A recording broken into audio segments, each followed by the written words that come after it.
Well, thank you all for coming. It's really good to see so many faces here, a few I know and a few I don't. Hopefully this will be the first time of many times where you'll see your faces around here at the Anomaly Archives. I am Smiles Lewis. I'm the founder and president of the Anomaly Archives Lending Library.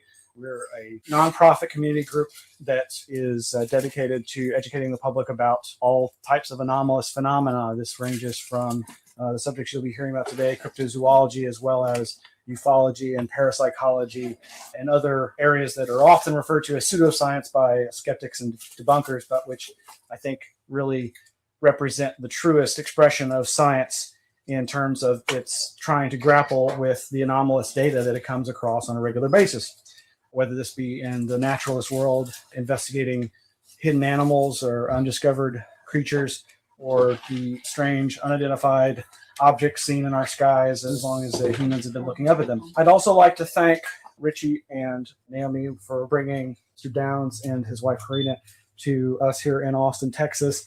And I'd also like to thank INAC's Institute for Neuroscience and Consciousness Studies, who are the proprietors of this establishment and who have been gracious enough to let the Anomaly Archives operate here. I'd also like to thank my good friend Mike DeGroff for helping coordinate things as well. And we'll be talking a little bit more about Mr. Downes after his lecture before we start the Q&A.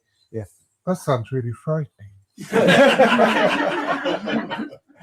And then we're going to be talking a little more about Mr. Downes. Well, at least you're here to hear what we're saying. Right. It's a little warning.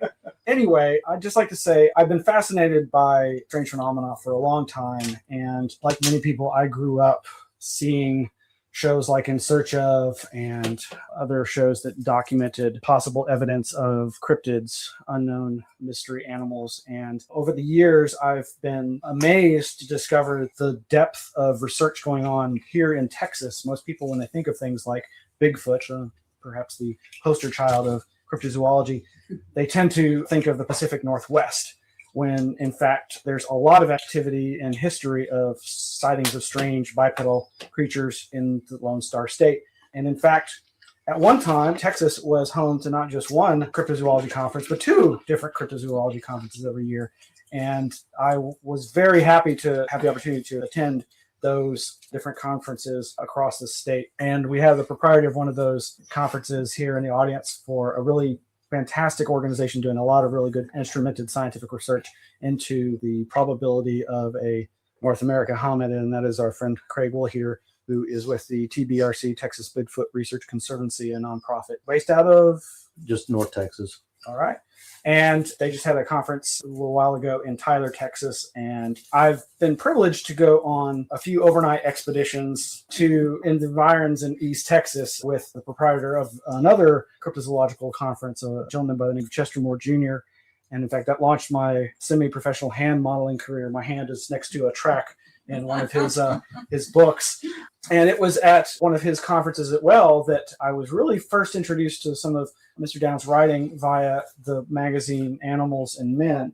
His good friend and a friend of mine and others here, Nick Redfern, a Fortean anomalous, cryptozoologist, ufologist, rock and roller who lives up in North Texas, was there speaking and also selling copies of Animals and Men. So that's how I really became aware of Jonathan Downes' activities and was pleased to discover that there are, in fact, ongoing research efforts into the world of cryptozoology, and that research is being done by the CFZ, they say in Britain, the Center for Fortean Zoology.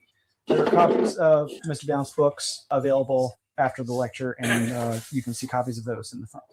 Without further ado, I would just like to say, put your hands together and make our friend Jonathan Downes feel welcome here.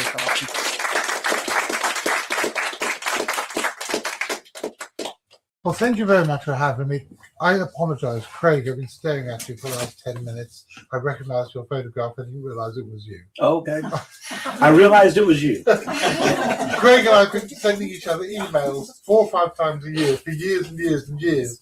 And I'm staring straight at it. Worse, I was thinking, where the hell's Wooly? He's supposed to be here by now. And I'm staring straight at you, Craig. I apologize. Not a problem. Okay, my name's Jon Downes. I'm the director of an organization called the Centre for Fortean Zoology, which is the largest, as far as we're aware, the largest cryptozoological research organization in the world, and the largest broad-based cryptozoological organization in the world. I say that because there are organizations which look for Bigfoot or look for the Loch Ness Monster. I think the largest cryptozoological organization in the world is actually a Japanese one, purely for a lake monster called Issy. And I believe they have 8,000 members, all studying events on one little lake. But when I say we're the largest in the world, we're the largest, as far as I'm aware, that covers the whole band of everything.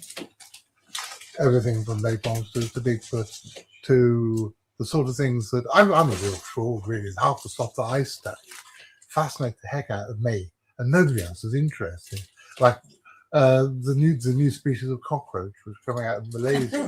I think they're brilliant. And so I make documentaries about the Loch Ness Monster to be able to fund my secret research into cockroaches. But basically, we travel all over the world, and we've got researchers all over the world who study mystery animals. And we started out as a clearinghouse for information, but this was back in 1992, and as of about 8-9 years ago, we started doing regular expeditions. I think we've done 17 now. And the latest, that completely threw me. What was that? It was probably a cell phone. That's one of the things. The cell phones get more and more complicated. It completely throws me. As a friend of my stepdaughter has a cell phone which makes animal noises, and it's driving along, and you hear her cattle walk across the back of the car, and that just really throws me. But anyway, as always, I'm digressing. We've been doing expeditions for the best part of 10 years, and the two most recent have been a trip by my friend Richard Freeman and his colleagues to Sumatra back in October, and this trip here, which brings my wife Karina and me to Texas as guests of Richie and Naomi West. Now, I have been talking broadly the same subject. I spoke to the people from MUFON in Houston, last people from MUFON in Dallas, and I always tried to make it topical. So when I was in Dallas, I was talking about how I still remember the first time I heard about the Chupacabra, which reminded me of my father saying he remembered where he was when he heard that Kennedy was shot. And in Houston, I think, Houston, we have a problem. The problem is the Chupacabra. But the thing is, the only stuff I know about Austin is that some of my favorite musicians come from here. But I believe you have a city motto, something like keeping Austin weird. Well, I'll do my best to help. I always do. Basically, I want to talk to you guys about the Chupacabra. And the weird thing about the Chupacabra is that it is probably the most misused term in contemporary Fortean or cryptozoology. Because the term a Chupacabra, Spanish, chupa, abacabra, goat sucker, was, as far as I'm aware, first coined in the mid-1990s in Puerto Rico. I say, as far as I'm aware, because I can't speak Spanish. My Spanish is lousy. Back in the days when I smoked, I could just about buy a packet of cigarettes, or I could just about buy a beer, or just about get a taxi to take me to the airport, and that's it.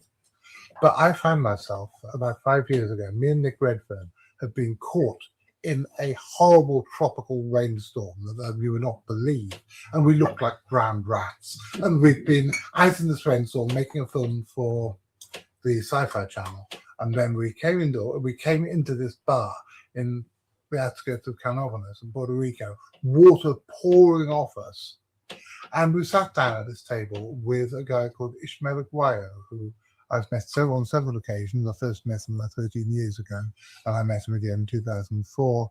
He was, and as far as I know, still is, one of the head honchos of the Canóvanas Civil Defense. And here's the guy who'd been appointed by the mayor to go and investigate the Chupacabra with the first attacks on domestic livestock in 1994, 1995. Now, he was telling me all this, but his English is no better than my Spanish. we had two interpreters. One of the interpreters couldn't speak either English or Spanish properly, but was doing it in French. Which is okay, because I vaguely remember a bit of French when I was at school. The only language Ishmael and I had in common was schoolboy Latin, which was quite good. And the other person who could speak Spanish and English fairly fluently was was one of the camera crew's brother, who happened to have a heavy head cold and was drunk. I was stone cold sober. Ishmael was stone cold sober. Redfern was stone cold sober. But the communication problems were a little singular, shall I say. However, what I believe he told me was that back in 1994, when he had investigated the first of the Chupacabra killings, he and his mate went into this bar and said, well, what should we say? What's this? People have been reporting this strange bipedal creature with spikes down its back. What should we call it? And he said, I don't know. And his mate said, well, Chupacabra, goat. Let's call it Chupacabra, the goat sucker. And I took what he said to mean that him and his friend had coined that term. However, what I'm beginning to wonder is, did I miss one of the nuances of this? And this is the first, I'm going to ask you to help me quite a few times this afternoon. The first thing I want you guys to help me, is it possible that I completely missed the nuance of this? And what he actually was telling me is that Chupacabra is a figure or an entity, pre-existing entity from Hispanic folklore that he decided to adopt. So decided to say, this is quite a good word from folklore, yet use it to describe this creature that people were beginning to see on the Canopolis Plateau. So the first thing, please guys, find me a written use of the word Chupacabra that predates 1994. There are everywhere I have been on this expedition and on my previous ones, people have said, oh, that looks just like the Chupacabra that my great-grandmother told me about. But nobody has come up with a printed reference to it. And at the moment, the idea that the word Chupacabra predates sometime in 1994 is just pure hearsay. And I really need a written reference to this, because if I can get that, that's going to turn everything that we know and embarrassingly most of what I've written about the Chupacabra, and I've done 2 books about it so far, on its head. Now, the next thing, Chupacabra, whether or not it was a pre-existing entity, hit the media headlines around the world in the mid-1990s to describe the strange semi-bipedal creature between 4 and 5 feet high with spikes down its back, reported predominantly from the Canopolis Plateau in central Puerto Rico. I have been to Puerto Rico twice. I've done an awful lot of research there. I've sent other people there. Redfern's been 2 or 3 times as well. I've had other members of my team go out there. And so I've done an awful lot of research there, either personally or secondhand. And the evidence that I have come up with is that the spiky-backed beast and the killings, the vampiric killings, are 2 totally different things. But back to that in a few minutes. The thing is that since then, since the mid-1990s, the term has become a catch-all all the way across Spanish and Portuguese-speaking New World. There have even been reports from the Azores, Madeira, and Spain and Portugal of creatures which are described as Chupacabra.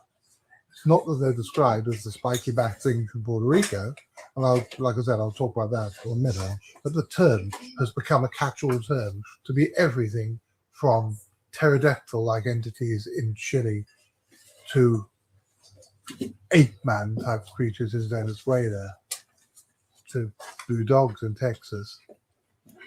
And mostly what I want to talk about this afternoon is the blue dogs in Texas, because that's what I'm doing at the moment. And that, again, is some stuff that I and Naomi and Richie, the Karina and I, but Naomi and Richie, who are handling this on the ground, really. What interests me is how the term has spread. Now, again, this would make an awful lot more sense if Chupacabra was actually a figure from Hispanic folklore. But even if it isn't, there is a precedent for this. When the Europeans first got to Australia in the end of 16th century, 17th century, I can never remember which century that was. It was around about 1700. I can never remember that 16th or 17th century. But when the Europeans first got to Australia, the native Australians told them of a creature called a bunyip, which was a strange creature living in the swamps that had a long neck. In the intervening years, the term bunyip has spread. In the later 19th century, it got even used as a political slur by one set of politicians arguing against another set of politicians, calling what they believed in bunyip politics. It's even turned up these days, within the last 15, 20 years, on an Australian soap opera to describe a space alien. The term bunyip now is a catch-all term for weird entity, weird creature, weird something, bogeyman. And it is beginning to become fairly obvious that the same thing is happening with the word Chupacabra. But we'll be back to that in a minute, because what I want to do now is to clear up what I believe has happened on the island of Puerto Rico. And then I want to talk about Texas, if I may. On the island of Puerto Rico, there have been a series of strange alien sightings going back for decades. And there's almost a progression of them. For example, in the 1950s, there were weird Bigfoot-type creatures reported. Then there was, in the late 1960s, there was a report for something called the devil birds, which were supposed to be like giant black turkey vultures, but with horns on their beaks, like I've been having described to me as like the spurs which they put on cockerels for cockfighting on the bird's beast.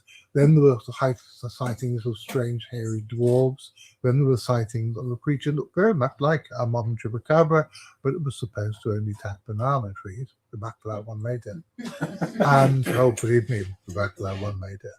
And then there were sightings of something called the vampire of Mocha. Then there were more hairy monster, little hairy men sightings, and then there were the chupacabras. Part of sort of continuing with these things.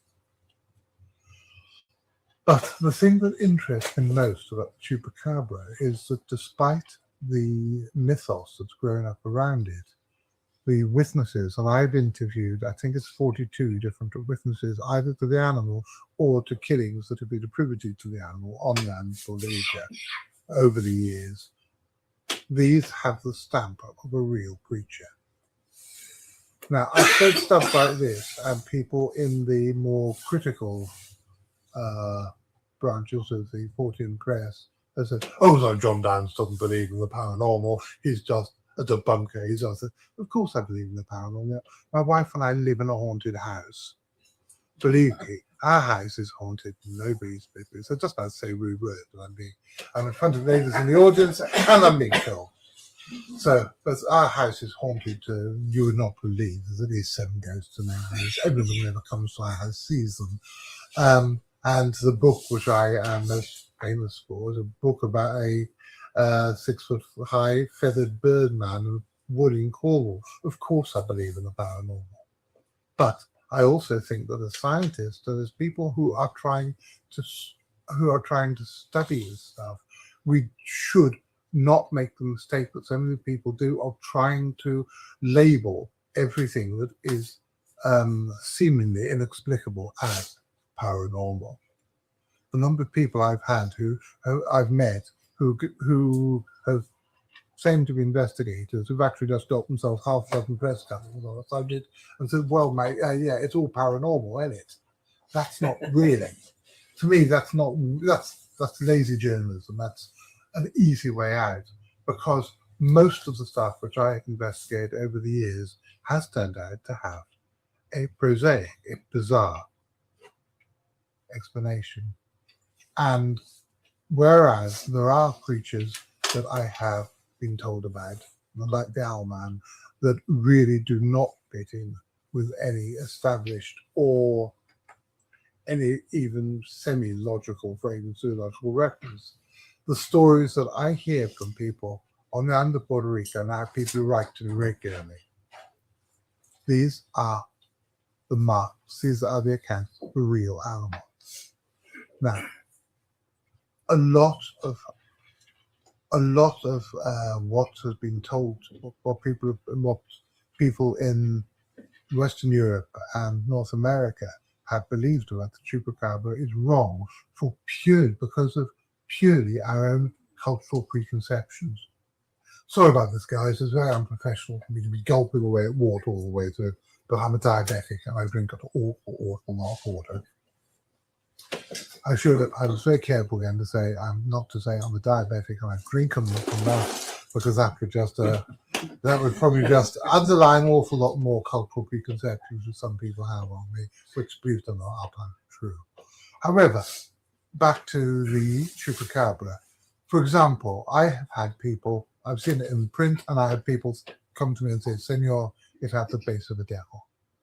Now, when we think, and looking around, I think we're broadly from mostly the same cultural backgrounds, even though we're divided by the Atlantic. At least when I think of the devil, I think black face, pointy goat-like face, goatee horns, long beard, slit nose, eyes with sort of reptilian. So that's the popular Judeo-Christian way of illustrating the devil. It was only when I was in Las Vegas 8 years ago, but I still don't know how this happened. I dislike Las Vegas intensely, but people seem to have UFO conferences there, and so I go there, and I always do my best to sneak out. I hate the place. I always do my best to sneak out and go and see the desert if I possibly can, because there's only so much fun you're going to have with 24-hour gambling and drinking. Oh my God, did I really say that? Must be getting on. But I was there, and I'd given a lecture which touched on the chupacabra. And afterwards, this old elderly professor type came up to me and said, "Mr. Downes, I've got something to show to you." And I have no idea why an elderly professor would go to Las Vegas with a pile of books on Hispanic religious art. I don't know. That really is a mystery. But he showed me some pictures. And later on, next time I went to Puerto Rico, I did the checking up. This is true. A lot of the Hispanic images of the devil, and more importantly of the devils, the imps of Tartarus, are of these weird, nasty looking things, looking a bit like mutant guinea pigs with long rodentine snouts. Okay, so they'll have horns, they have weird snouts and wings on their shoulders, which couldn't possibly actually carry you, but make them look particularly horrible. So suddenly, Senor to have the face of the devil doesn't mean it has a long flat face like a upright walking goat. It suddenly means to somebody of that cultural background that they have got a muzzle, and they have a rodentine muzzle. Now, something else which I find interesting is that although there were an enormous amount of killings which fitted into the original Chupacabra reports on the island of Puerto Rico from 1994, they had pretty well fizzled out by 1998. Yes, there are still some unexplained killings that happen all over the island, and there are unexplained attacks on larger domestic animals. But most of them, I'm afraid, can be put down to the nastiest, most devious, and most mysterious predator on the planet, us. There is no fathoming of the depth of nastiness that the human mind can go to. And all the ones that I have personally investigated, and most of the ones that I've had people at second hand investigate, the attacks on larger animals can quite easily be explained by a person with a craft knife or a machete. And I'm sorry, that's nasty. I know you hate it when I say things like that. I'm sorry, honey, but it's true. It's true. People are really unpleasant. Our own species is not a very nice one. But the killings which actually which follow the pattern of the original Chupacabra attacks died out the end of the 1990s, the next thing, the name Chupacabra, goats are getting attacks goats. Well, I've always thought of a goat being a creature about yay high. Would you agree? Something like this side? Nick Redfern and I, next time you see Nick, ask him this. Again, I can't tell you exactly what happened because we're ladies in the audience, so I'm not going to use our language. But Nick comes from a part of England called the Midlands. When they talk like this, and when we go around the corner, and we're driving around the corner in a Jeep night, and we see something really strange coming, he puts his foot on the brake, foot on the brake, the Jeep shutters the hole, and what the bloody hell's that? Says Nick. As around the corner came 4 or 5 funny little things. Again, they look like sort of guinea pigs, like ridiculous looking creatures making the most weird noises you've ever heard. Come around the corner. That's what the goats of the Anomalous Plateau look like.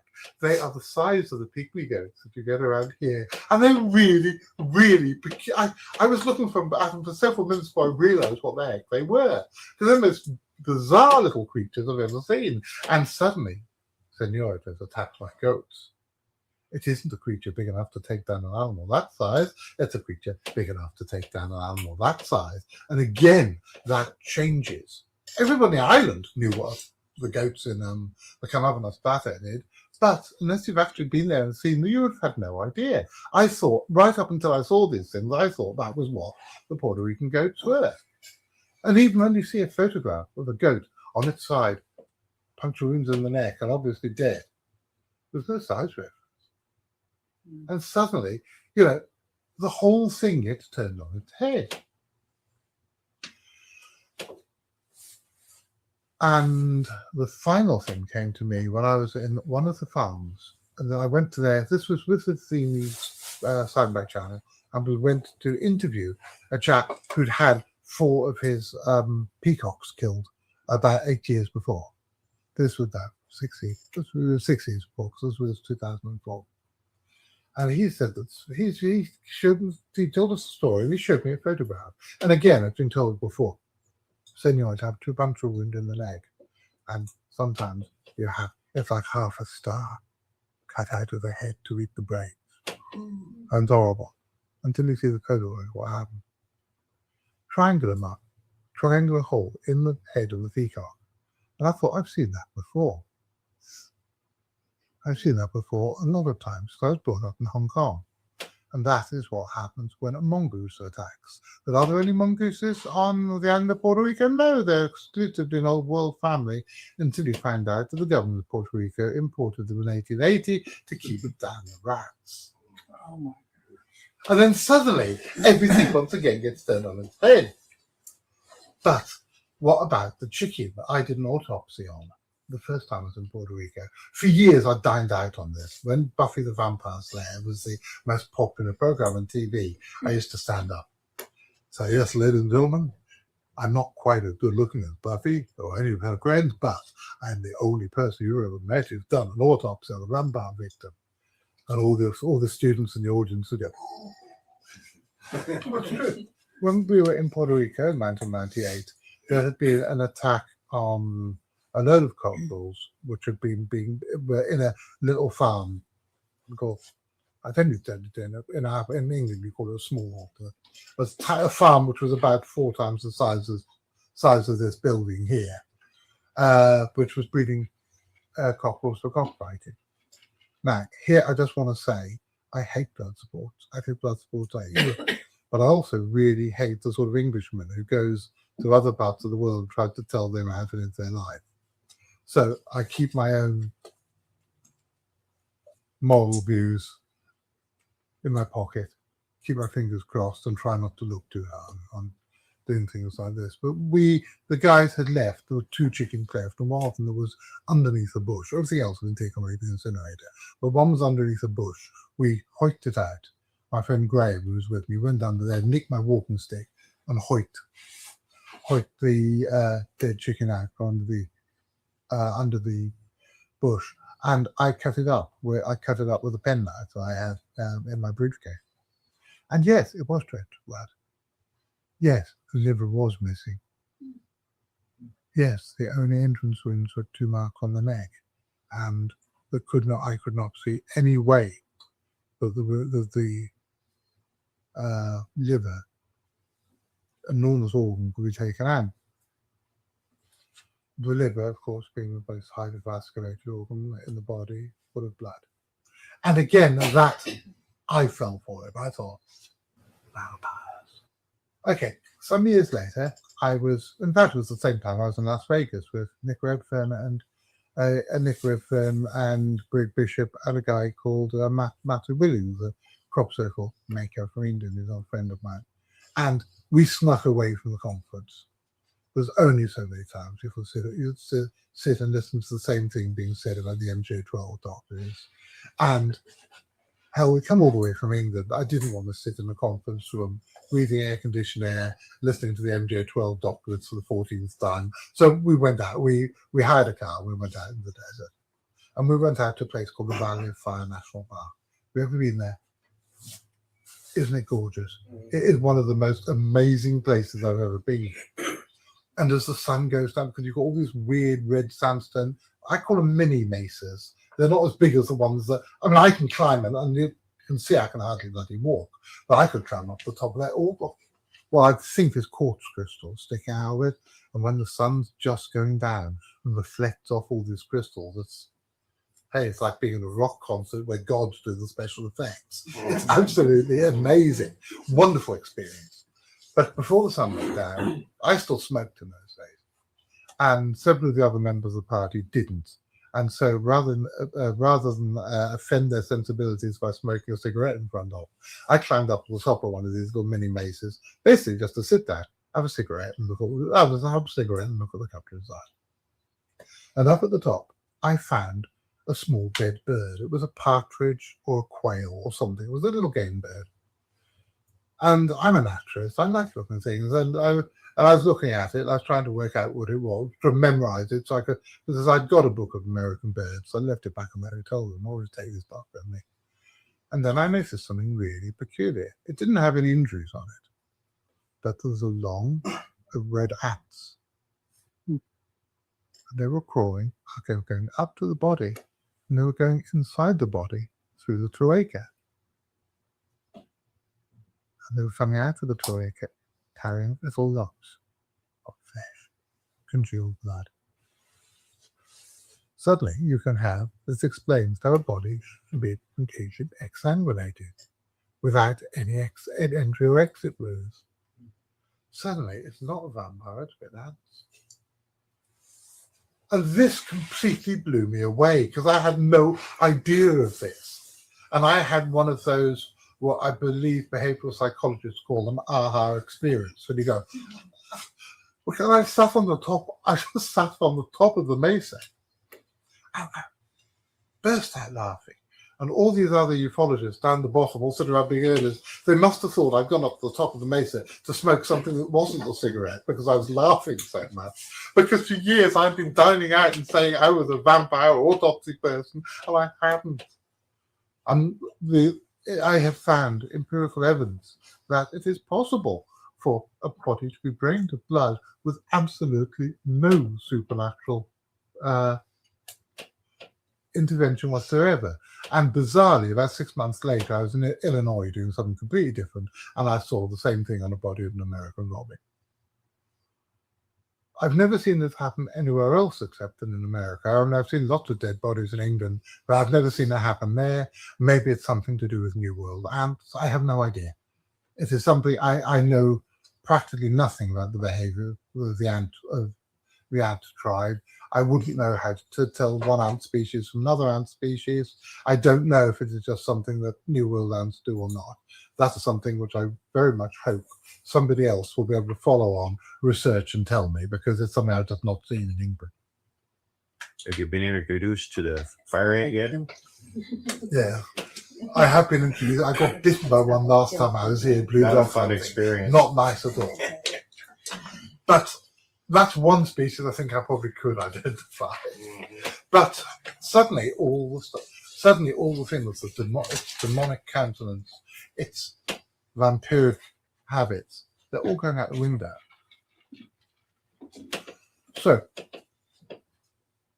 if you can discount the majority of the killings in the Canabanas Plateau, Puerto Rico, not the ones which are voodoo, Santeria, or just some sick bloke killings, but the majority of the ones that have been documented over the years on domestic livestock, you can discount them as being done by an animal, by a mongoose, and the blood being the blood and liver being taken out by ants or other small micro predators. You still have the accounts of the weird bipedal creature, and those I know people personally who've seen it, and I know people, and I have never yet met a person who's told me a straightforward story like this who wasn't a completely honest, upright person who was either telling the truth or was the best actor you've ever seen. Because you guys, as investigators, you get a gut feel when someone is spinning you a lie. When somebody is coming out with some story to either prop up their own belief system or prop up somebody else's belief system, or they're telling you what you want them to, what they think you want to hear. You develop over the years, you develop a second sense about this. But I am convinced that these people are telling me the truth. So what is it? The same bloke who showed me the Polaroids of the dead peacock also said that, Senor, there's something very strange. Something is attacking my banana trees. Now, bananas and plantains. Does everybody know what plantains are?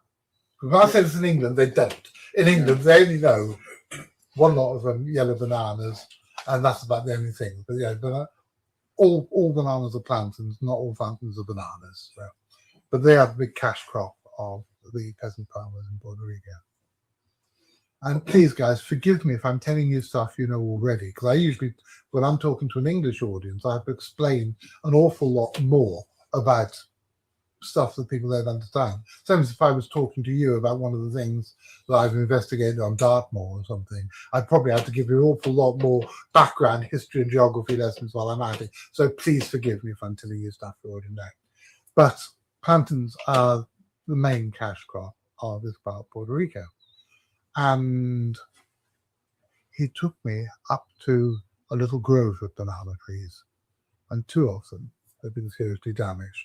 One of these had been actually destroyed. Now, do you guys know, is everybody here familiar with what a banana tree trunk looks like?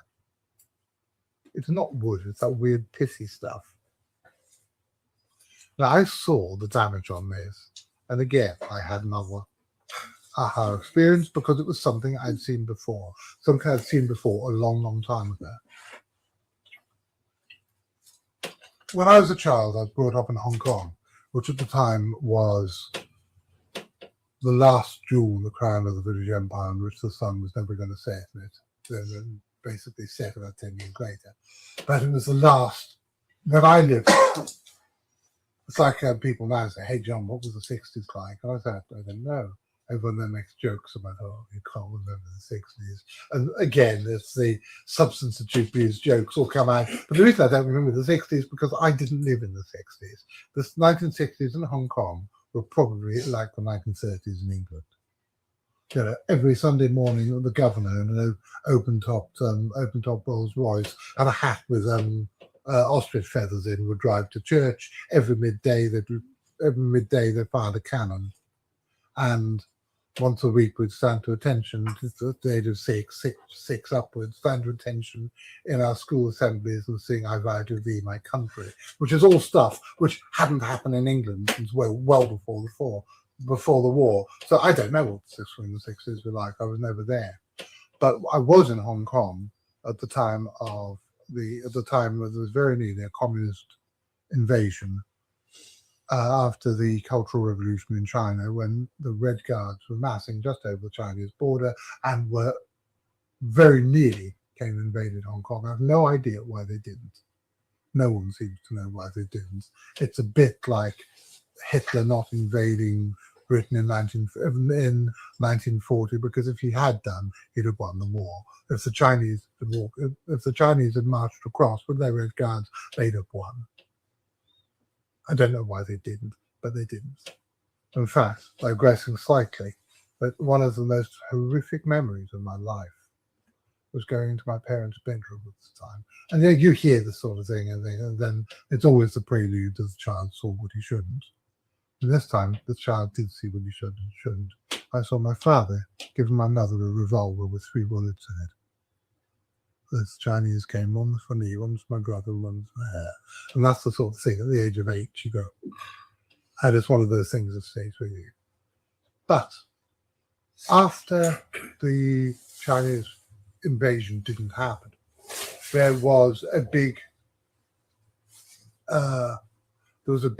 corruption scandal in the Hong Kong police. At the time, my father was, I believe, third in line to the government of Hong Kong. And he was given the job not of investigating the corruption, but of setting up the new system would happen afterwards in order to make sure this wouldn't happen again. And he was a senior civil servant. He did this. And as a result, he ended up being quite good friends with the Commissioner of Police and the Commissioner of Prisons, so the other high-ranking colonial officers. Now, in Hong Kong at that time, it was tiny. The land was at a premium. Everybody lived in apartment blocks, unless you were very, very, very senior and you had a house with a garden. And I always loved it when the Commissioner of Police invited my mum and dad and me and my little brother to come and visit, because they had a garden to play in. That was something amazing for me, because I'd never seen one. And one day, I'm pretty sure it was New Year's Day, January the 1st, 1969, I believe. But as everybody loved, both my parents are dead, my little brother won't remember. Little brother, he's 45 and in Afghanistan at the moment, but little brother won't remember. There's no way I just have to rely on my memory. But I went there under this guy, chief of police, was fumingly angry because communist insurgents had struck a blow against the British Empire by destroying his banana trees. He was convinced that in a way to strike a blow against the representative of her Imperial Majesty, they would attack the banana trees. As the Commissioner of Police, who was a keen amateur gardener, was so proud of. So in a flagrant abuse of power. I found out the other day, this guy's 106 now, he's still alive.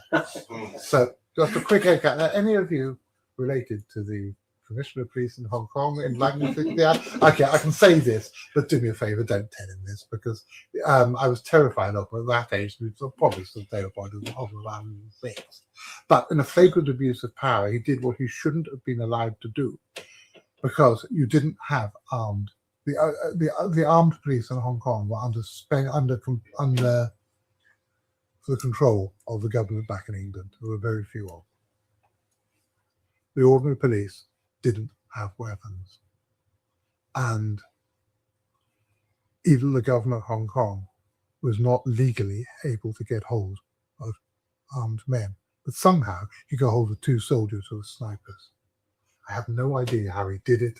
I don't know whether he sent a telegraph message back to the Prime Minister, Right Honourable Harold Wilson, back in London, and said, "Dear Prime Minister, can I please have 2 highly armed snipers to hunt out communist insurgents?" Or whether, as I strongly suspect, he had a word with somebody else and did it off his own bat. But he got hold of his 2 snipers, and they stayed out in the middle of the night in order to stop the communist menace. In the middle of the night, and you've all seen Apocalypse Now. We all know about the drama of the death in the tropics of night. These 2 shadowy figures came into the garden. The British snipers. And they fell down dead. They were porcupines. Now, you guys all know what New World porcupines look like. They're mostly arboreal. They've got fairly short spines. And I was in incredibly cuddly and cute. I think they're really nice. But Old World porcupines walk on their hind legs, can walk on their hind legs, have much longer much longer quills, and are considerably bigger. The biggest one, the crested porcupine, is actually this side of the brand.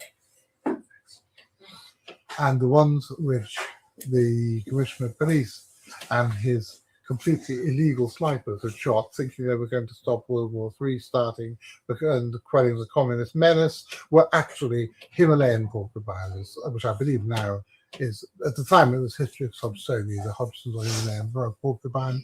I believe now it's Hystrix like brachyura and the East Asian porcupine, but no doubt they will change it again in a few years' time. The whole taxonomy of the rodent families up in the air and exchange all the time. But I saw the dead porcupines, and I saw the mess that they'd made on the tree. Something like 40 odd years later, or 50 years later, whatever it was, back in Puerto Rico, I saw exactly the same thing. You could even see the teeth marks of where they'd peeled back the pith on the trunk of a banana tree to destroy. I would go to a court, I would do a polygraph, I go to a court of law, I do it. As far as I'm concerned, this is completely, and I've got the photographs in my book, this is completely and utterly conclusive. Whatever it was that attacked these banana trees was either a porcupine or a rodent very closely related, which behaves like a porcupine. Now, up until the Europeans arrived in the New World, there were a lot of sizable animals which became very quickly extinct in the Antilles, including Puerto Rico. In Puerto Rico, for example, there are two different species of ground sloths, and there were quite a few other medium to large, some medium-sized mammals which later became extinct. There was at one time even a porcupine somewhere in the Antilles. The records have been lost. It's only known from one specimen, and this one is probably fairly close, from what I can gather, fairly close to the other New World porcupines. But there is evidence that there are various other largish rodents which are no longer extinct. We don't look like, what about spines? Then again, there's at least two other ways that an old would have talked about that could have got to Puerto Rico. Puerto Rico was the first stopping off point for the slave boats coming from West Africa. Today, even the brush-tailed porcupine, the common West African species, and the African species are both eatable. They're both common. They both taste nice. I've eaten brush-tailed porcupine, delicious, and I think it's not beyond the bounds of possibility that one of the African porcupine species, that a couple of them were taken on board the slave boats as food, and somehow got released at the other end, for example. So we don't have to hypothesize a brand new species which has survived the extinction trap that claimed all the other medium-sized rodents from that area. But there might be a surviving one. There might be an African porcupine. African porcupines were brought over the slave boats. There were also several in the 50s, 60s, and 70s, several small zoos in Puerto Rico, which kept all sorts of creatures, and from which a lot of exotic animals are now living on the island. There are all sorts of ways that porcupines could have got to the island of Puerto Rico. But I reckon, it's like somebody said once, if it looks like a duck, sounds like a duck, and says quack, it probably is a duck. And when you've got something that can walk bipedal, has got spines on its back, has a face like some of the religious art, the Hispanic religious art depictions of the imps of Tartarus, and eats banana trees in a place where the actual killings seem to have died out some years before. And I've actually seen a banana tree that looks almost identical to the ones that I saw attacked by porcupines as a child. I reckon that the odds are that the spiky-head creature that once I unfortunately described as Sonic the Hedgehog on acid, actually, I think, the porcupine. But enough of that. Let's come to Texas. I was here first. This is my third trip to Texas. I love it here. This is, I can't say it's my favorite part of the United States because you've got 50 odd states. I've only been there by 4. So it would be stupid of me to say it's my favourite, but this is my favourite part like this. Okay, I was only in Los Angeles airport for 4 hours. That really is my whole experience in California. But I think it's lovely here. I've always had a really good time. Los Angeles airport confused the hell out of me. Because back in those days, again, I still smoked. And I'd had a 14-hour flight from England, a really horrific flight. And after a 14-hour flight, you want to sit in the bar, relax onto the beer, got my cigarette out, and the security guard pulled a gun on me. So, will you please put those cigarettes down? Wow. I think everything I've heard about Los Angeles being a strange place is probably true. But again, I'm digressing. I've always had fun here in Texas. And usually I come here because Nick Redgan, an old friend of mine. And thanks, wow. These guys are good. They notice when I run out of water, it's fantastic. But I used to come here to see Nick Redgan because back when Nick lived in England, we used to go and see each other like once a month. He'd come down and spend a week at my house, or like go and visit him with his mum. You know, it was when he met and married people moved from Texas and then they came back. It was quite a shock. So whenever I'm in Texas, I always go and see him. But the last time I was in Texas, I actually was paid to come over here by the Discovery Channel, who wanted to make a series called The Tracker. Now, this is where I think I made a slight error of judgment. I had a phone call from this very intense young producer in Los Angeles. He didn't sound old enough to shave. He said, what we're looking for, John, is someone who's rough and who's tough, who's a frontiersman, who can go out and he can really, if you don't want someone who looks like he comes from the TV generation, want somebody who looks like actually goes out and gets his hand dirty. So I turned up in waiting for this camera crew to actually film me as I came through the things at San Antonio Airport. I had my head down. I was wearing a leather jacket, a punk rock t-shirt, a sort of mean sneer on my face. And they looked horrified. They looked absolutely horrified. And what they wanted, apparently, they then took the, you're going to have a haircut. I said, no, I'm not. You're going to have a haircut, Mr. Downes. The American public will not accept being told what to do with a man with a haircut like yours. I said, I haven't had my haircut for years, and you're not paying me enough. Will you have it trimmed? And will you please let one of our design artists work on your beard? Design artist on the beard? I did bits of it with the worst possible grace.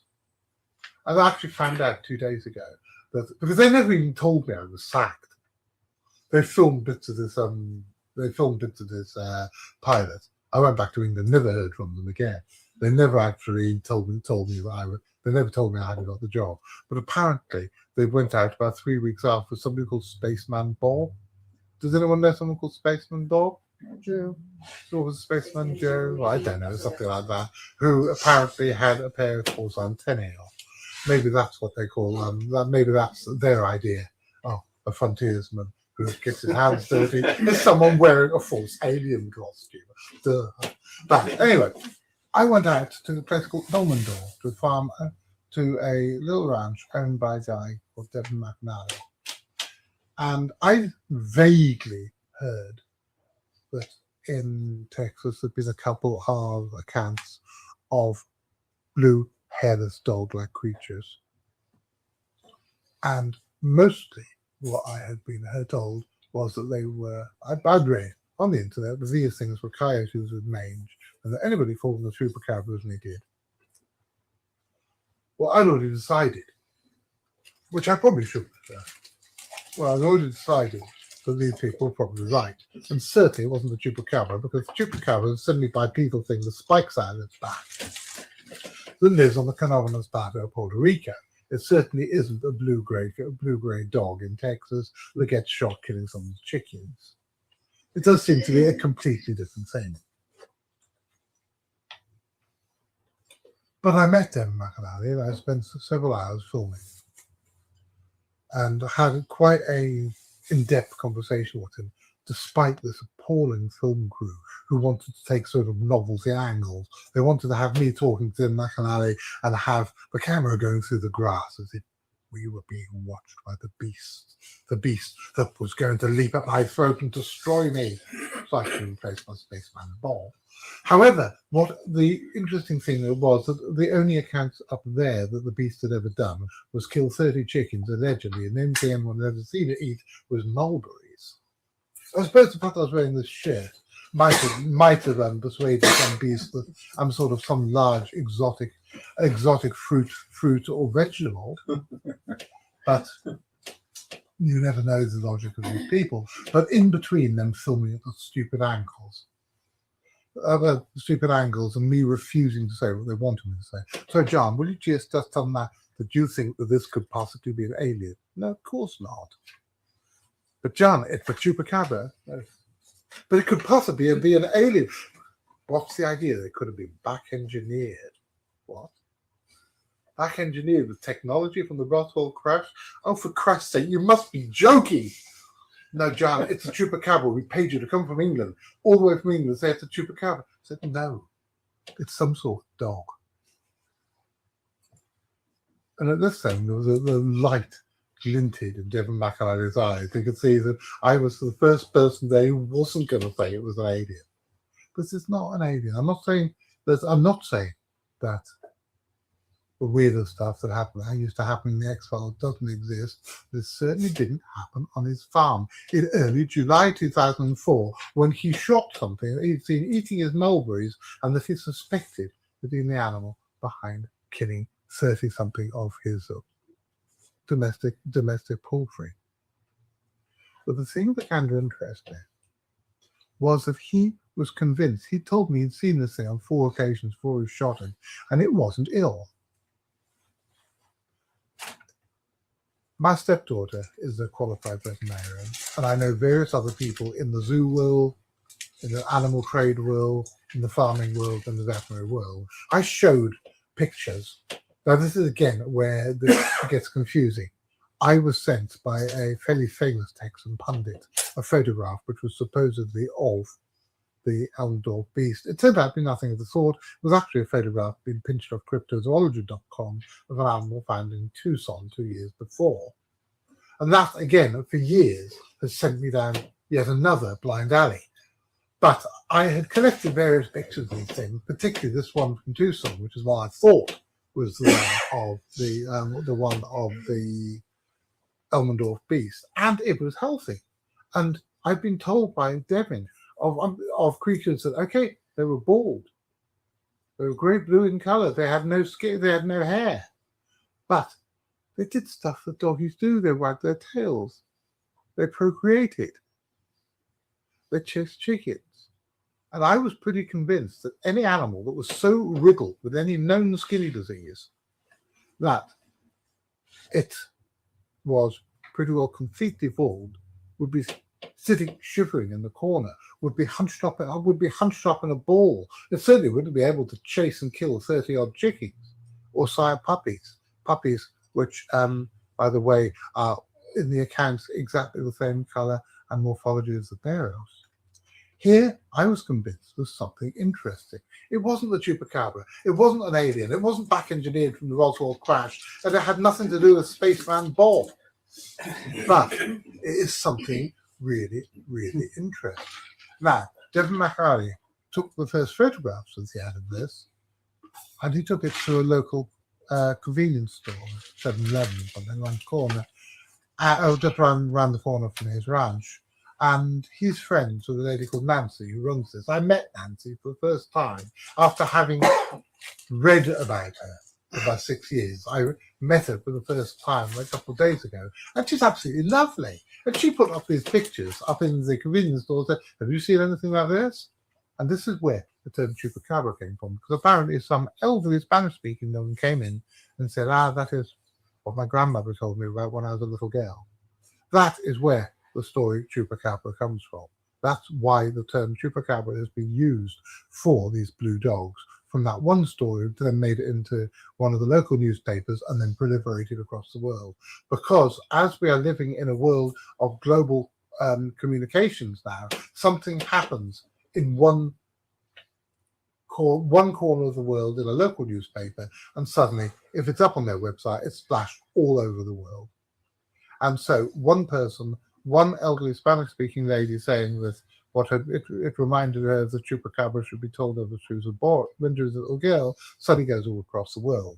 It's possible that she was actually saying Chupasangra, because there is a Mexican folk devil called the Chupasangra, the bloodsucker, and that the regional reporter had never heard of the Chupasangra, rewrote it down as Chupacabra.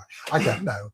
That's why I really, really, really want everybody I'm speaking to in Texas, that I've been speaking to in Texas the last few weeks, please to hunt out any possible references to predate 1994 and are not based in Puerto Rico.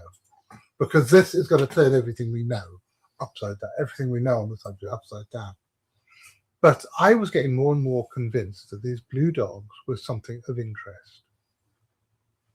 I said so on our website, and again had the torrent of abuse we usually have on the internet these days. Whenever you say something which is not part of the status quo, Downes is asserting these creatures aren't maybe coyotes.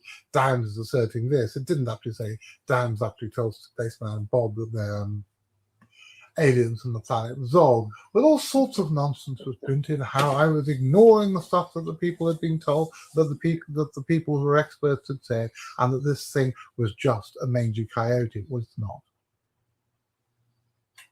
To cut a long story short, let's fast forward on. Let's fast forward on to the beginning of last year. I hate Facebook. I really hate the Facebook generation, the concept of it. I'm appalled that my dear, sweet, sweet stepdaughter, who I love so much, is getting married in September, has sent out the invitations on Facebook. I hate Facebook. And one day I came downstairs, I had flu or a head cold or something. I was feeling like death. And I have a Facebook account because I can't get away with not having one. And there was a letter from a very pretty girl in Texas called Naomi. That's it. Wave, Naomi. Saying, I've read a book by Nick Redfern, Three Men Seeking Monsters. So I always think, oh my God, no. Can I be your friend on Facebook? And I don't know why I said yes, because I usually just ignore these people. I've tried to have people on Facebook just being people I actually happen to know personally. Otherwise, you end up having 800 friends that you don't know from Adam. Well, you probably do know from Adam, because going back to religious art, Adam would be the native one of the people. But, you don't have the idea of on Facebook having hundreds of people who said called your friends that you've never met, or people you once sat next to on a bus for 10 minutes. Well, the whole concept really I found appalling, but I added her as a friend. And soon, she and her husband Richie became friends. They came over to visit us in England. We had a lovely time. And they got more and more interested in what we do. By the way, I say that I wince about what Nick Redfern wrote about in Three Men. Has anyone read Three Men Seeking Monsters? It's great fun. The thing is about me and Nick, we always trust anything we write except what we write about each other. Back in 1999, I wrote a book called Black Dam Mystery, which was a UFO book which was mostly true, in that all the things I said did happen, but not necessarily in the same order or to the people I said they did. And for fun, I portrayed Nick Redfern as this black leather wearing black leather head to foot, being a punk rocker who would spend all day in a dominatrix club drinking beer. Well, I thought it was funny. 3 years later, he writes Three Men Seeking Monsters, which portrays all the incidents in there are true. They're true investigation, but it portrays me. I've worn glasses since I was 5, for goodness sake. He has me wearing a Sherlock Holmes hat and a monocle. It has me saying, "Now, dear boy, I'd like a small, teensy-weensy glass of dry sherry," and falling over all the time. First of all, I hate sherry, and B, okay, I do fall over sometimes. That may probably be right. But the thing is, when she writes and says, I've read all about you, Three Men Seeking Monsters, I'm thinking, well, what she's expecting and what the truth is are not always the same thing, which is quite a Fortean thing anyway. Every year I have people come up, and people who are visiting England come up and knock on doors. you Jon Downes, you signed my book. And they're awfully surprised to find out I've got a wife and 2 stepdaughters. Because the whole thing is that the whole portrayal of me hints that I have a much more adult but exotic love life. The book was actually optioned by Universal a couple of years ago, and the director that they assigned to it came out to visit, and again said, "But there aren't beer cans everywhere in this house." I said, "No." "And you live with a woman?" I said, "Yes." "And it's tidy. There's not everybody's not drunk." "No, it's not if they're not drunk." "But I've read Nick's book." So I got my own. In Island of Paradise, the book which I've got 2 copies left outside, which tells the story of the Chupacabra hunt, every time Nick talks, I told you earlier, Nick comes from an area called the West Midlands in England. Well, there is certain dialect which is used by the very lowest of the low classes of the people who live there, who probably in Texan terms would be very poor white trash in the West Midlands. And so everything that happened in that book is true, is that every time I have Nick say anything, I have him using this awful, awful, awful dialect.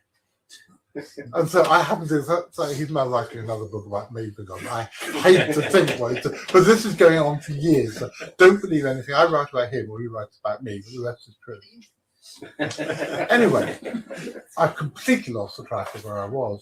Yes, Naomi. Then Naomi and Richie said, "Well, how could they get involved in what the CFZ did?" Once they realised the CFZ wasn't really about rushing around haunted secret tunnels in the middle of the night, wearing monocles and falling over. And so I gave them a list. And not falling over. Thank you, Richie.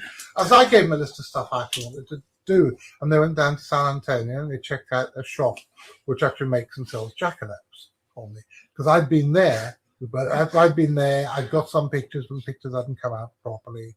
And although I got a jackalope from my museum from this, I just wanted some more pictures. So they went down and they filmed a report. They did a really good job. And then I said, "Well, do you have to go and having a word with Devin Lakalali and telling him that I'm quite nice, really. I'm not Spaceship Joe, whatever his bloody name was. Can you see if you can carry on that investigation?" And then the ball started rolling. They went and made friends, with Devin, and we've got some. They took samples for DNA sampling from some parts of his skeleton. I don't mean Devin's own skeleton. I mean the skeleton's dog. And they went to when another one of these dogs was poisoned. Where was it poisoned? It was poisoned in Rosenberg, but the taxidermist in Blanco again. Dear sweet Naomi, it's very squeamish. I have this wonderful video of her sitting there while somebody's using an electric drill to take core samples for a frozen dead dog. And she's still got this stuff in her deep freeze. I'm so proud of her. She's done wonderfully. And they traveled all over Texas, putting the word out, working with my old friend Ken Gerard, who, what's he called? Gerard. Gerhard is the couple. With my old friend Ken. And the most recent thing they got was that they got in touch with a lady who lives she lives north of Houston. She was asked not to be identified. And she is actually filming some of these creatures. She's been feeding some of these creatures who actually come to the fence, but come to her back fence. And they've got film on it. And in this film, there's nothing wrong with them. Some of them look like they've got a bit of a skin disease, but most of them don't. And they're scampering about. They're not ill. I showed the film to my stepdaughter, the veterinarian, and she said, "That's not ill." Naomi and Richie, sweetly, very sweetly, knowing that Karina and I do what we do with very little money. I'm not a renunciate. I'm not one of these sort of hippie people who wants to do sort of Pol Pot return to the agrarian existence. But I try to do what we do without commercial concerns. We had no money. We never had any money. Somehow we keep going. And these two darling people paid for us to come over to Texas. Where they go on, come over, have a holiday. And we'll do some blue dog investigation. What happened to the holidays? We spent the whole time blue dog hunting. And great fun it has been. Absolutely fantastic fun it's been. And we have spoken to so many people. We've got photographs, we've got film. We've got film, we've got photographs of dens where these things live, we've got footprints. And the other night we were in Cuero and we met up with a lady called Phyllis Canyon, Dr. Phyllis Canyon. Now I'd seen her on television, and this bit I am going to censor over the radio. I thought that she wasn't what she was. I saw this woman with a big cowboy hat and guns rushing about. I didn't know she was a doctor. She was a nutritionist, and she is a very, very, not just a very gracious lady, but she knows her stuff. She didn't come over very well on the bits of footage I'd seen, but by God, she knows her stuff. And she has collected 2 of these creatures, and she's had them stuffed, and we were the first people to actually see the mounted specimen. And she, having medical training, had autopsy. And this answered all my questions. I have got, it will be up on the CSZ website when I get back, and when we get back, we have time to edit it properly. But she actually autopsied these things. No skin disease. Healthy, but very few hair follicles. No subcutaneous fat. None at all. Weird. This is again where once upon a time, I can't remember if it was Oscar Wilde or George Bernard Shaw or somebody said that Britain and America are 2 great nations divided by a common language. It took me years to wonder why people would, when I used English slang and I still smoked, so I was popping outside for a fag. It really took me years to understand why people looked at me so strange. I had no idea. And I still find it very difficult to understand why you call what we call taps faucets, and why what we call a frying pan you call a skillet. I just get my head around it. I think it's great fun. But they were talking about in one of the documentaries, who's seen the Discovery Channel? Not Discovery Channel, the National Geographic documentary came about this. And they were talking about these pouches. And the inference was, because they went straight on then talking about the thylacine, the inference was that these pouches, they said were bioback legs, were some sort of weird pouch, and these creatures were marsupials. Well, they're not. She was using pouches they were using pouches in the same way as you describe a pouch that's on somebody's leather belt. Because on roughly what you would describe as the dog's buttocks, dogs don't have buttocks, but if we can pretend that on their back haunches, on each one there's this weird lumpy thing.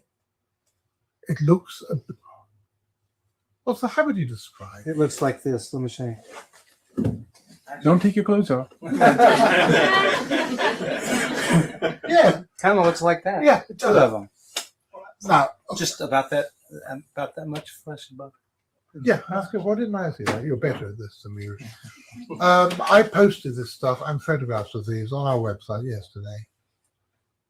Dear John, you're talking nonsense. They are just swellings caused by the dog scratches himself. Dear John, you're talking nonsense. They're impacted anal glands. Dear John, you're just talking nonsense. No, I've had a load of people just coming up with very facile answers to that. Who never actually saw it. Yeah, no, but yeah, the photograph. But they have got the photographs, including close-ups of up on our site. And Dr. Canyon, when she autopsied it, anal glands were not impacted, were totally healthy. She cut into these lumps, whatever the hell they are. It was meat. They weren't glands. They weren't fat. They're meat. Huh? I know. I don't understand. I have absolutely no way of understanding it. Yeah. Just from what you described, I would think that since they're hairless and they sit around and who knows what, it could be callus, I mean, it could be built up skin tissue from sitting in cactus or dirt and rocks. Except the meat. It's not. So you mean muscle tissue? Muscle? You mean muscle tissue? Yeah, she said that it was like muscle except less fiber. It was pink. Wow.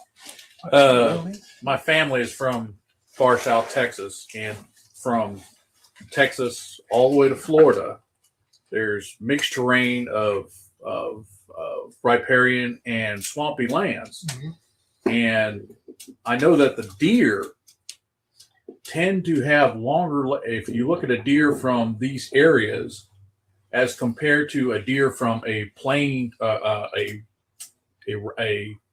prairie type area, these deer tend to have slightly longer back legs. And all I'm thinking is that, like rabbits, they're developing a hopping ability to cope with swampy, going in between the terrains.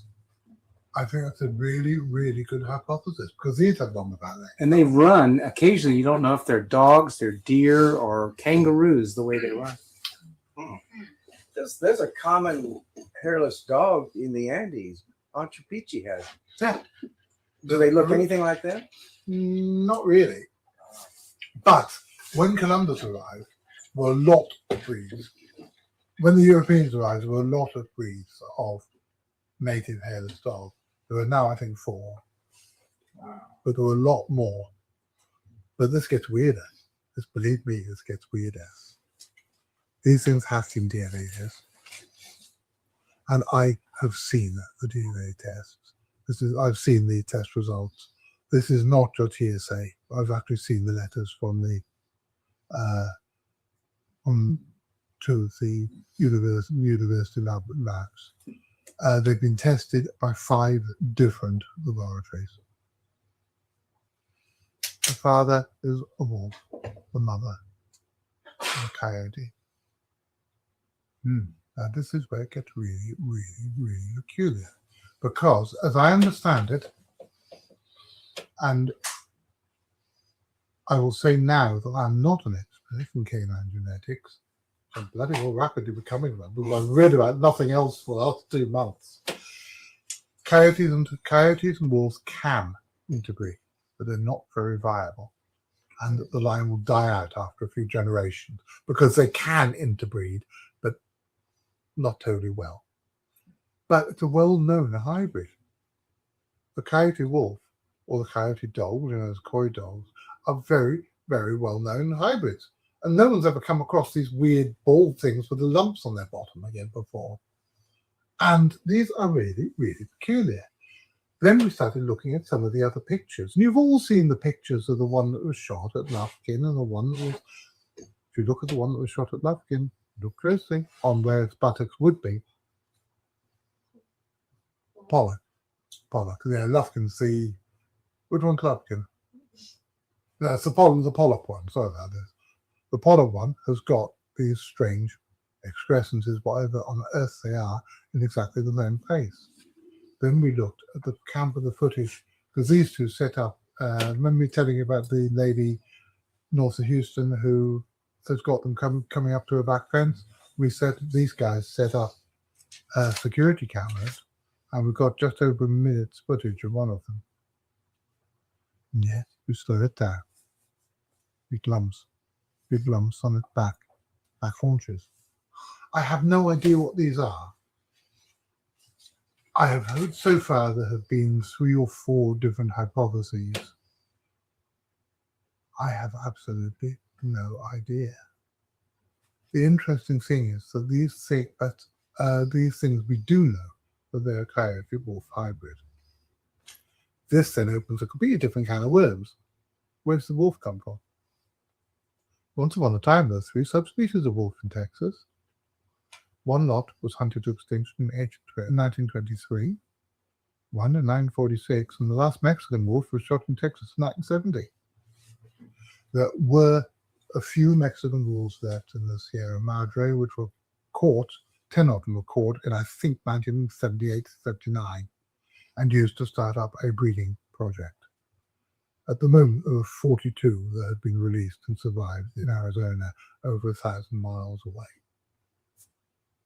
If there is wolf DNA, and from what I understand, although I may well be wrong, that's why this is not me telling you stuff. This is a two-way exchange of information. But what I understand, like I said, these things are not genetically verifiable. So I don't think we could be talking about wolf DNA that's been there for decades. I think it's got to be very new. Where the hell did it come from? So, A lot of I'm a hunter, and several other guys here are probably hunters as well. The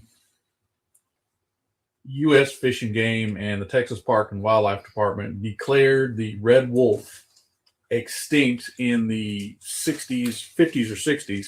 And the reason especially they really don't want to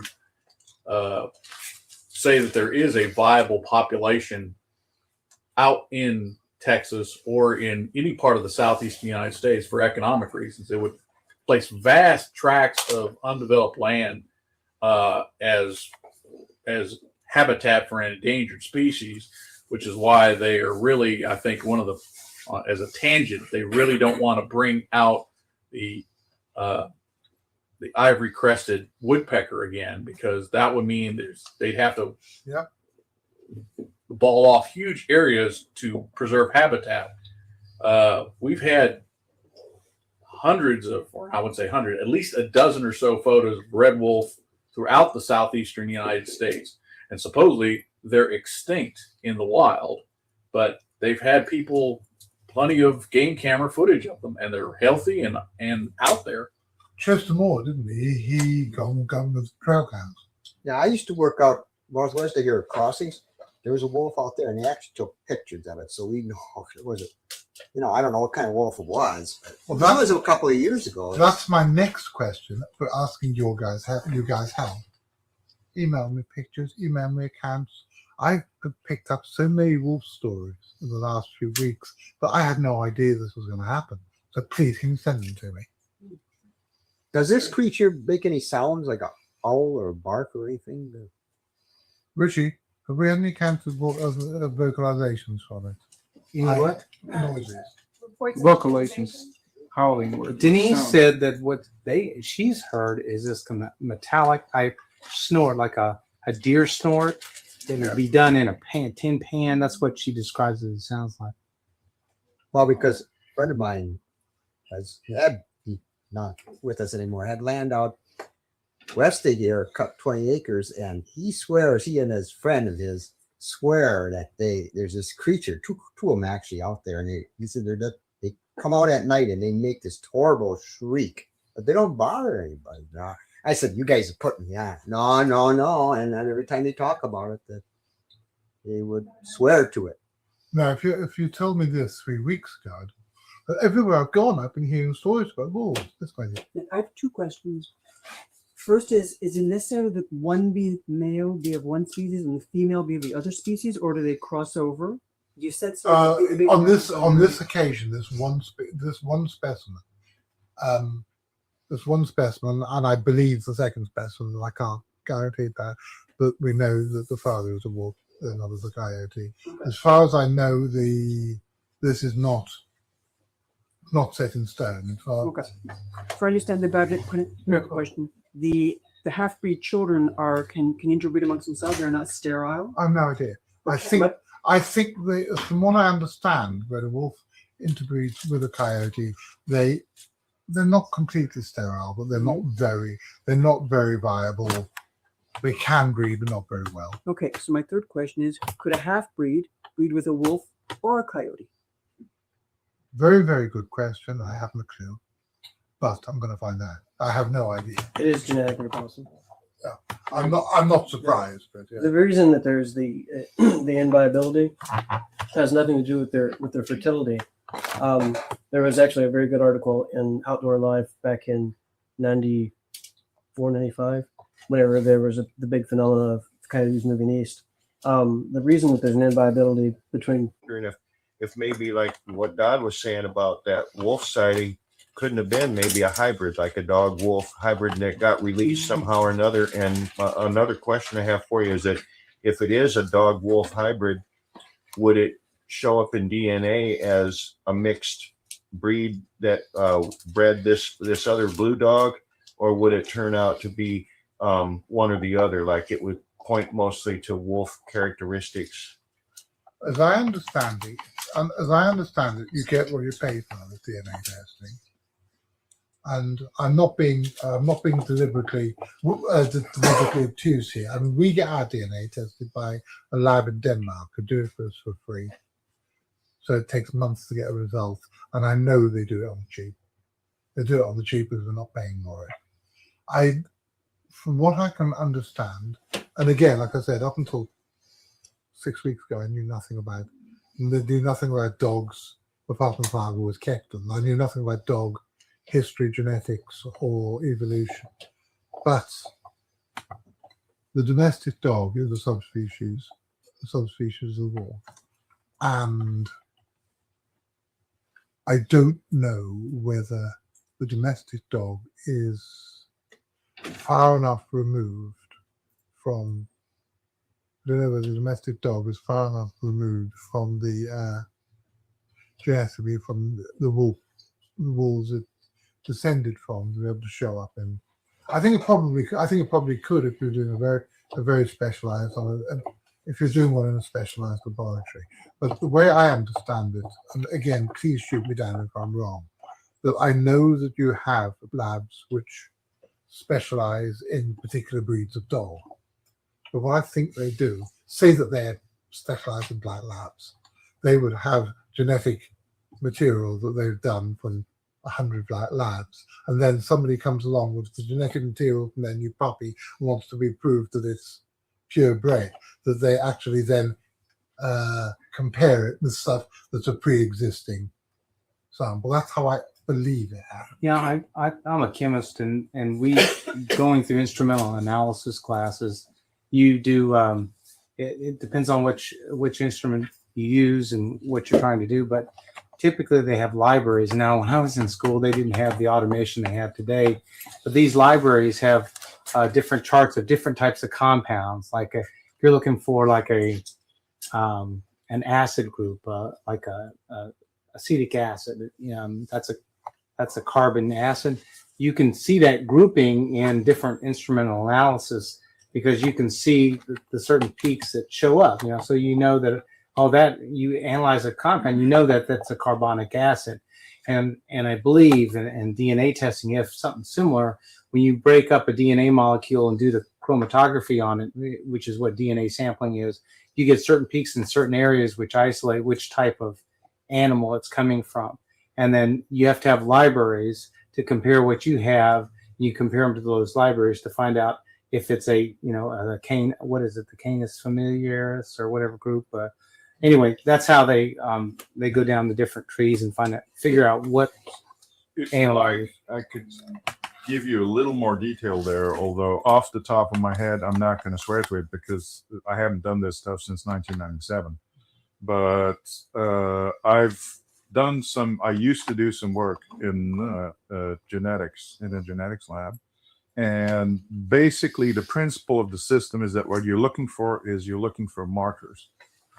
And the assumption is always that your marker is properly documented. Somebody somewhere out there went out in the field, took blood samples, came back, and you hope that they correctly categorize whatever it is that they took a sample from.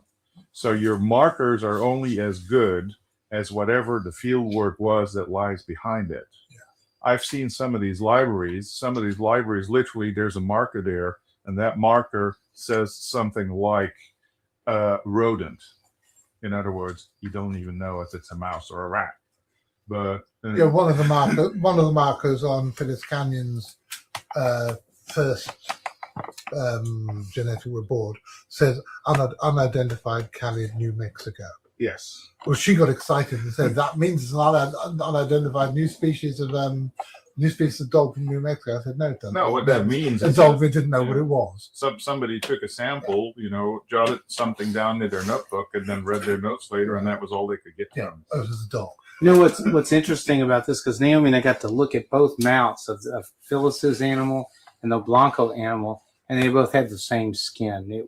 If you got a square inch of that skin and looked at it, because I looked at real close at it, you probably had 3 hair follicles in it. I mean, it had less hair than my hand has on it. That's how it was. But it was like charcoal gray with, if you looked real close, it looked like rust marbling in it. and on the outside it looked like it had scars, like a lighter areas, just random areas where it looked like it had been scarred from, mesquite or a fight with an animal or something. So, but both fur, or I don't know if you call it fur, but both skins look very similar. But the Blanco creature, curiously, did not have those pads on the back haunches, but had the same skin and looked like it had the same sort of snout. But the upper mandible is longer, like 1.5 inches longer than the lower one. It was really odd. A lot of skin around the neck, around the ears, just a lot of skin. Yeah. That's the inverse of hairless cats with those species. Yeah. The same charcoal gray skin, not too dark. Uh-huh. The wrinkly skin around the ear and the Yeah. An average size for a house cat. Well, like when we break, I can show you some video off that camera there if you want to take a look at it. It's also on the website. You can look at a lot better picture. I had a question just based on everyone's knowledge of genetic analysis. I don't understand how sophisticated genetic analysis is. I know it's great on CSI, but is this one of those cases where the intention of the analysis drives the results quite a bit? I mean, do we have something that generically compares it to everything that's known and you sort of get a pop-up answer, or do you have to be asking the right questions up front? Is it such that you can say, okay, is it a black lab or not, and we can get a yes, no, or can you plug in a generic, what is it, and you then have to compare it to, is it this, is it that, is it the other? That's a great question, because the sample I sent to Davis Labs from the Blanco creature, they ask, what do you think it is? Okay. And I think that's to help them funnel down where to look in their libraries, just to help them, I think. But that's a good question. I think I need to call the lab gal there. I can give you an analogy, if you like. You have these cameras here. These cameras probably take images at a particular standard of resolution.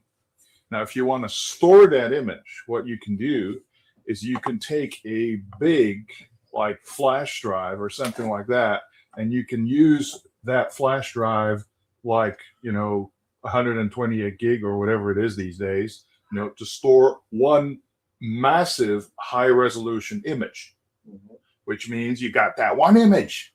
But, you can theoretically do anything you like with that particular image. Or you can store that image that you take from that camera that has the potential to have that enormously high resolution. But in order to improve your storage capacity, you're going to, save that image at a much lower resolution. Yeah. Now, in genetics, what you have is essentially the same thing. You start out with enzymes that give you a precision that is essentially atom by atom. But once you do that first step, what you have to do is you have to essentially immediately decide how much of that information that you get and could theoretically use, you want to use later. Because for storage purposes, you're going to lose that or you're going to keep that, depending on the decisions you make. It's because the Does DNA that molecule. analogy help? If you look at the DNA molecule, it's 90%, 95% is similar. You have across all the potential of gathering all that information, but the challenge that you're up against is when you gather that information, you essentially have to deal with your data storage. You have to decide how high a resolution you want to possibly look at that later. Well, what I don't know about these DNA analysis is what decisions they've made and how reliable the information is, because I don't know the questions being answered. I mean, remember, these 5 reports that we've had back weren't commissioned by me. And I only actually read them a couple of days ago. But I do know, I can tell you, for example, the first time we sent an expedition to Sumatra, we came back, the boys came back with some hairs, which they hoped were hairs of our own death. They also came back with hairs that they hoped were hairs of an unknown cat species called the chigao, which was reported by the locals. With the chigao, with the Orang Pendek one, the first thing that they tried to do was find out were these hares primates. Really, really broad based. It turned out no, that they were a pig. So it was obviously a wild boar. Out the window, forget it. The other ones, they found out yes, they were heirs of a cat. So basically, what happened then was it was a race all around Europe to get hair samples from museums and zoos. They had to build their own library. And yeah, they had to do it because this is a commercial lab that works with police and paternity suits and everything else in Copenhagen that a mate of mine's brother-in-law just happens to work at. So we get the stuff done for nothing. But they haven't got these resources. So what happened was eventually we actually got hairs of Asian golden cats. And the only Asian golden cats at the time in captivity in Europe were our cat. But I finally got one of our Dutch members went to the zoo in cheers guys. Went to the zoo in Amsterdam, sweet talk the creator of mammals to let them have some hair samples, send them to Denmark, and it turned out they were golden cat. But that's the way you have to. That's the way you have to do it. I think there probably are labs in the world that have got the maidens, every species of the world documented in their data banks, but they're going to sit on that data very, very much, and they're not going to share it with other people, and you have to pay through the nose to have that. Well, there's a lot of places that try to patent that information. Yeah, I'm sure. I'm very, very sure. Yes. Did they say in that report that you had, or any of them for that matter, whether the father, which was a wolf, you said, did they say what species of wolf? Could they tell? Yes, it was described that it was a Mexican wolf. A Mexican. Now this is, and that the most expensive, as I understand it, the most in depth of these was commissioned by National Geographic. It'll say on the documentary where it was done. I can't remember, but it does say on the documentary. I can't remember, and you have the guy who did it saying yes, Mexican wolf. Now, this is the thing. The Mexican wolf was the smallest and most primitive subspecies in wolf. It's also the one that is practically extinct in the wild, is miles and miles away. But somebody was talking about red wolves earlier. Now, red wolves are a real enigma. Because, again, this is, as I understand it, and I have been reading up on this stuff for a couple of months now, but I'm not an expert. As I understand it, do you know where the dog family first evolved? The canids first evolved? Some say Australia or China. Right? Some say Australia or China where the first dogs were at.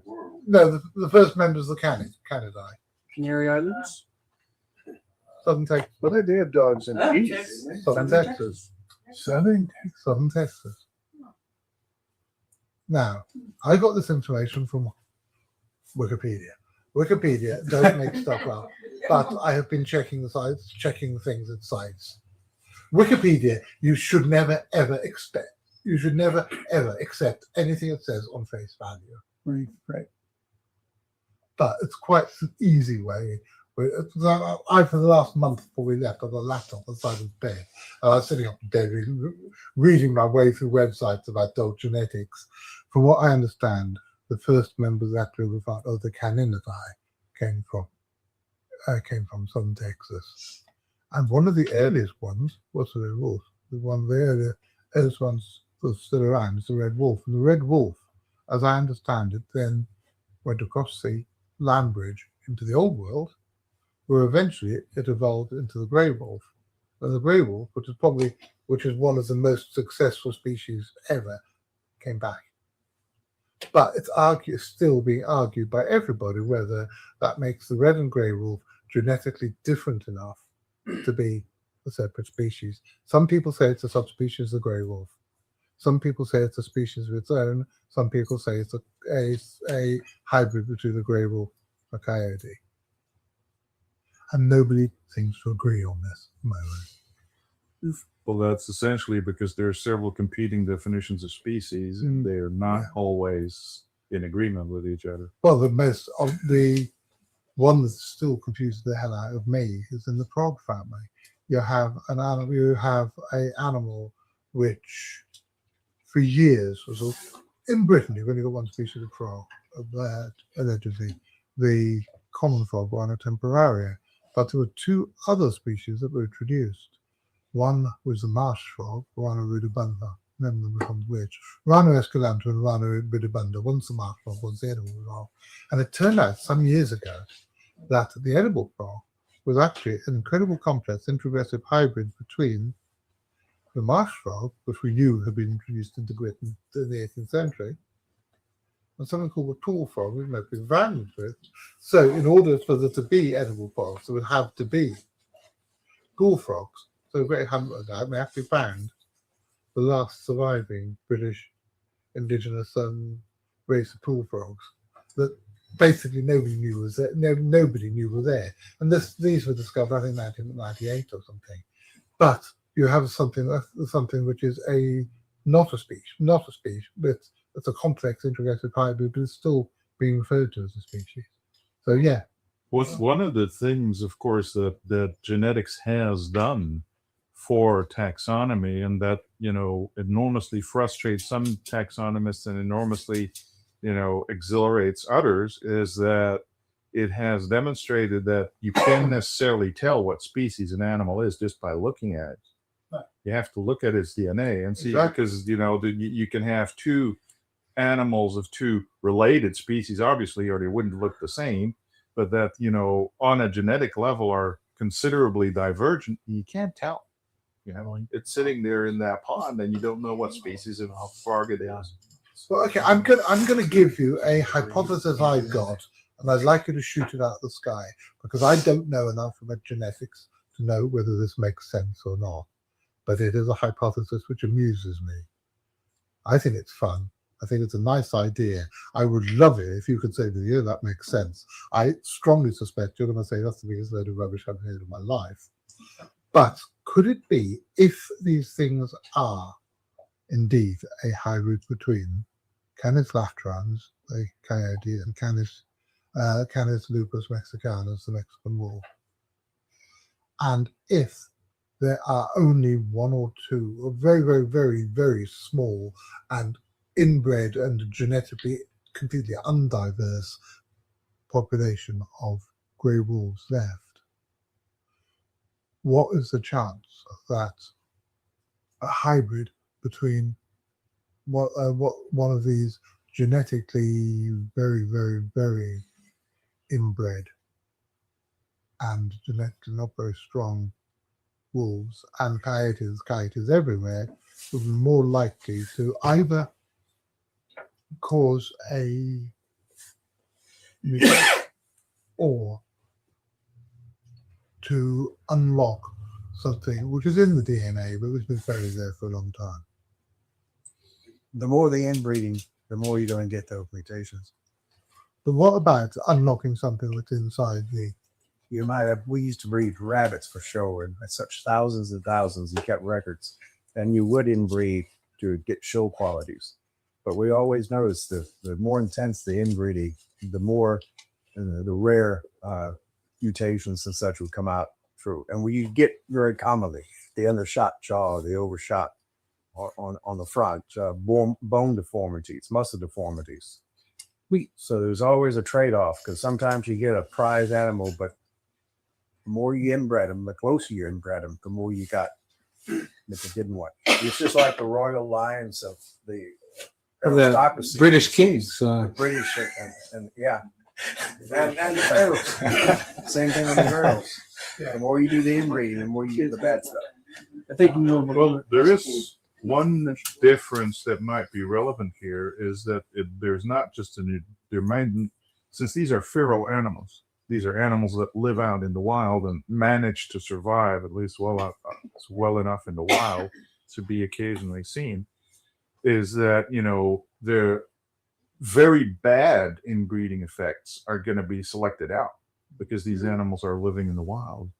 So if this is a mutation that has a particularly high rate of occurrence, then there could be an interaction between the genetic effect and the environmental effect that these animals are trying to survive in the wild. And so a lot of the ones that may make them look different if they happen to be breeding with a passing dog or anything like that would not be viable.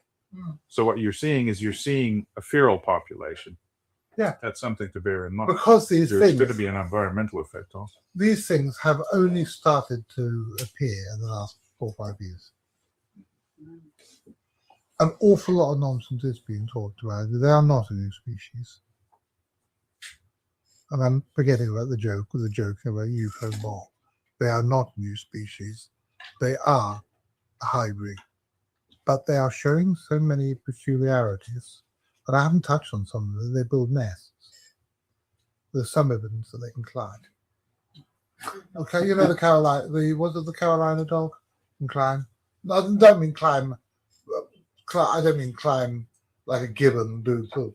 More like a goat. Yeah, but it can climb a little bit like a goat. What one person saw was actually hugging the tree, actually climbing at that. That's the report we got. One. So I mean, these things, whatever they are, at the very, very least, there are indications that the wolf is not going to take us. At the very, very least, quite a lot of the ones that have been reported are exactly what was said on the internet. They are dogs with baggage. You can't put all these into the same basket. Some of them are dogs with mange or a skin disease of some sort. Some of them, a kernel of them aren't. And I, for one, just want to know what the hell they are. So, like I said, at the very least, there's evidence that the wolf is not extinct here. And can you imagine, not only if you can find a small population of Mexican wolves, which are not related to the Mexican wolves that are being used for the Saving the Species program in Arizona, that's going to up the genetic diversity of the species as a whole. Can you imagine if it's one of the subspecies that's meant to be extinct? Wouldn't that be cool? Because we as a species have totally screwed our environment. We're doing the most appalling things to the world around us. And wouldn't it be good if just for once a subspecies that's thought to be extinct turns out not to be? And that is the thing that's the reason I get out of bed in the morning. That's the thing that keeps me going. Guys, thank you very much for having me here this afternoon. I've enjoyed it immensely. If you want to talk, I'm quite happy to talk for as long as you. Well, I'll talk the hind legs off a donkey. But thank you very much indeed, my friends.